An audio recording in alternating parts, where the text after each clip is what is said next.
అర్హులైన పేదలందరికీ ఇందిరమ్మ ఇండ్లు ఇవ్వాలని ఐద్వా రాష్ట్ర ప్రధాన కార్యదర్శి మల్లు లక్ష్మి డిమాండ్ చేశారు. పేదలను విస్మరించి అనర్హులకు ఇండ్లు మంజూరు చేయడాన్ని తప్పుపట్టారు.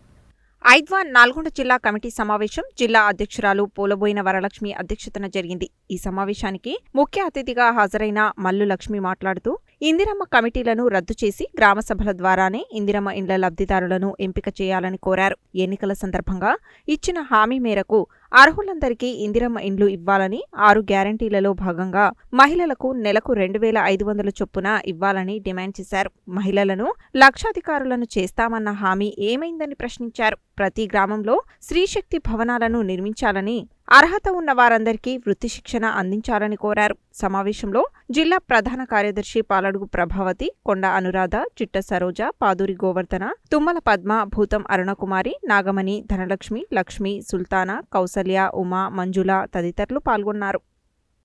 తెలంగాణ రాష్ట్రంలో ప్రతి నియోజకవర్గానికి కాంగ్రెస్ ప్రభుత్వం 3,500 ఇందిరమ్మ ఇండ్లు ఇస్తామని ప్రకటించారు. చాలా సంతోషం.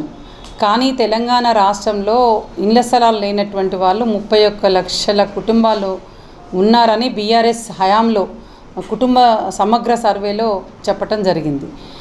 అందుకే మేము ఏమంటున్నామంటే ఈ ఇందిరమ్మ ఇండ్లు వాళ్లకు 5 లక్షలు రుణం ఇస్తామని చెప్తా ఉన్నారు. కానీ ఇంటి స్థలాలు లేనటువంటి వాళ్ళకు కూడా ఇంటి స్థలం ఇచ్చి వారికి కూడా ఆ ఇంటి నిర్మాణం కోసం 5 లక్షలు ఇవ్వాలని కాంగ్రెస్ ప్రభుత్వానికి విజ్ఞప్తి చేస్తున్నాం. ఏదైతే గ్రామ సభలో ప్రకటించిండ్రో ఆ ప్రకటించిన లిస్టు ప్రకారంగా ఇందిరమ్మ ఇండ్లు ఇవ్వాలి.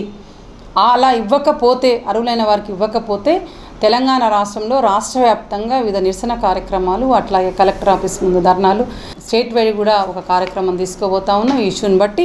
అందుకే ఇప్పటికైనా ప్రభుత్వానికి మేము విజ్ఞప్తి చేస్తుంది ఏంటంటే అర్హులైన వారందరికీ ఇవ్వండి ఇండ్లు, కానీ అర్హులు కాని వాళ్ళని కూడా సెలెక్ట్ చేయటం అనేది కరెక్ట్ కాదనేది మా వర్షన్. అట్లాగే రేషన్ కార్డులు లేకపోవటం వల్ల ఈ సంక్షేమ పథకాలు, ప్రభుత్వ సంక్షేమ పథకాలు అందట్లేదు జనానికి. అట్లాగే చాలామంది స్కూల్స్లో పిల్లల్ని జాయిన్ చేయాలన్నా రేషన్ కార్డు అడుగుతున్నారు. కొత్త రేషన్ కార్డులు మార్చి 1 నుంచి ఇస్తామని చెప్తున్నారు.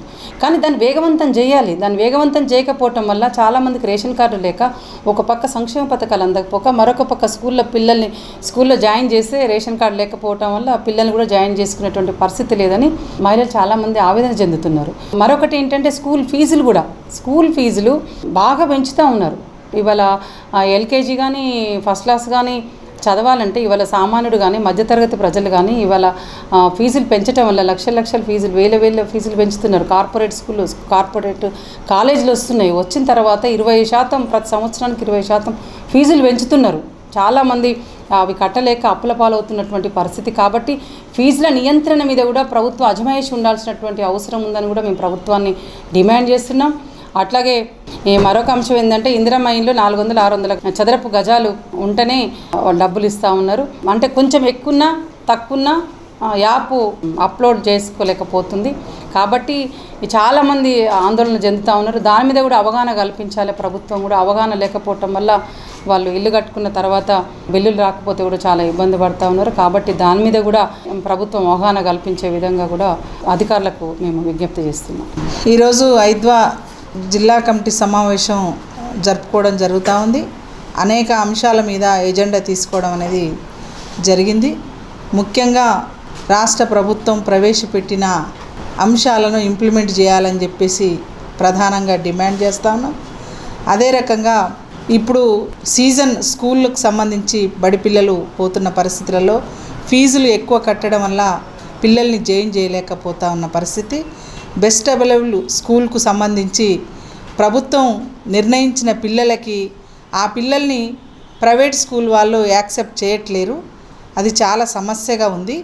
ఎందుకంటే పెండింగ్లో ఒక్కొక్క స్కూల్కి సంబంధించి 50 నుంచి 60 లక్షలు 70 లక్షల వరకు ప్రభుత్వం రిలీజ్ చేయలేదు వాళ్ళ బిల్లుల్ని. అందుకనే ఇప్పుడు ఆ పిల్లల్ని ఎలిజిబుల్ అయినా కూడా ఆ పిల్లల్ని ఆ స్కూళ్ళకు మరి ప్రవేశం లేదని చెప్పేసి చెప్తున్న పరిస్థితి కనపడతా ఉంది. బిల్లుని వెంటనే రిలీజ్ చేయాలని చెప్పేసి డిమాండ్ చేస్తూ ఉన్నాం ప్రభుత్వాన్ని. అదే రకంగా చూసినట్టయితే ఇవాళ సమభావన సంఘాలకు సంబంధించిన దాంట్లో డిపాజిట్ లేకుండా డబ్బులు సంఘాల నుంచి ఉంచుకునే పరిస్థితి లేదు.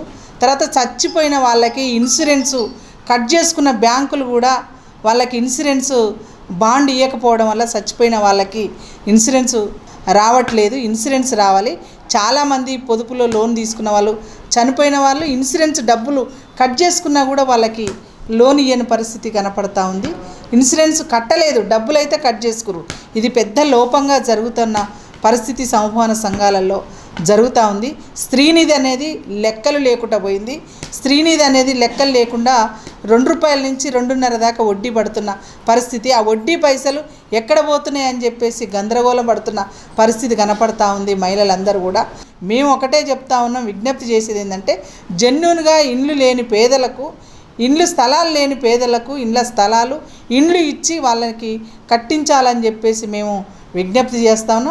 అదే రకంగా సీజనర్ ఆసుపత్రులలో సరైన వైద్యం అందట్లేదు. ప్రైవేటు హాస్పిటల్కి పోతే ఫీజులు కట్టలేని పరిస్థితి ఉన్నది. కాబట్టి ప్రభుత్వ ఆసుపత్రుల్లో సరైన వైద్యం అందించాలి. డాక్టర్ల కొరత లేకుండా చూడాలి. తర్వాత మందుల కొరత లేకుండా చూడాలి.